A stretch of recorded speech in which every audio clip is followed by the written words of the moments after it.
Deus se arrepende?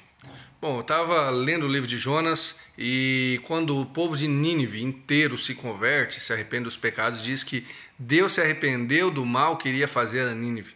E aí fica a pergunta, cara, Deus se arrepende? Bom, existem algumas explicações para isso. A primeira delas é a da qual eu não concordo, tá? Ela diz que a Bíblia foi escrita por várias lentes, várias fontes, de fato, vários autores, né?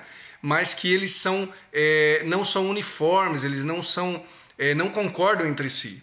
Então, por exemplo, no texto de Números, que fala que Deus não é homem para que minta, nem filho do homem para que se arrependa, é uma tradição dentro de Israel que diz isso. Já os locais onde Deus se arrepende é uma outra tradição, outra interpretação, né? Enfim.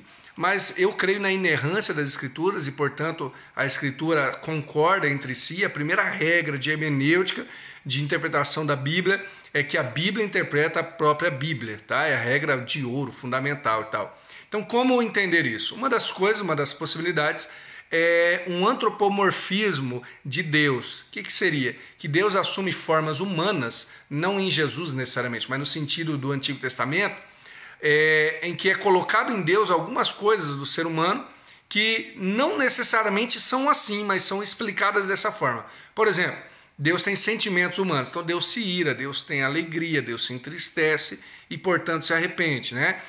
Seria uma das maneiras de explicar isso nesse sentido. Faz sentido o antropomorfismo e a antropopatia, que tem a ver com sentimentos, né, sendo colocados em Deus. Claro que a gente não tem como descrever o que passa no coração de Deus. Tal como uma criança não tem como descrever o que passa no coração de um adulto, porque ela não tem essa capacidade e assim, portanto, não daria para a gente descrever, e descrevemos apenas com as nossas palavras e a nossa capacidade. Mas especialmente em relação ao arrependimento, eu acho que é algo diferente. Todos os textos em que fala que Deus se arrependeu é sempre diferente do arrependimento do ser humano. Inclusive em Jonas, o ser humano ali, o povo de Nínive, estava arrependido pelos seus pecados, pelos seus erros. Em nenhum momento isso é demonstrado para com Deus. Deus, ele se arrepende porque fez o ser humano, mas não porque foi um pecado. Lá em Noé, no dilúvio, né, em Gênesis, né? Aqui ele se arrepende do mal que iria fazer para o povo de Nínive e não fez. Portanto, a melhor explicação que eu vejo sobre isso é que é uma mudança de humor. Deus mudou a sua disposição para com o ser humano. A mudança de humor também é antropomorfismo, né? Não sai disso. Mas é uma tentativa de explicar como Deus se arrepende aqui no sentido de mudar a sua disposição para com o ser humano. Faz sentido em Nínive, faz sentido em Gênesis lá no dilúvio e em várias outras passagens.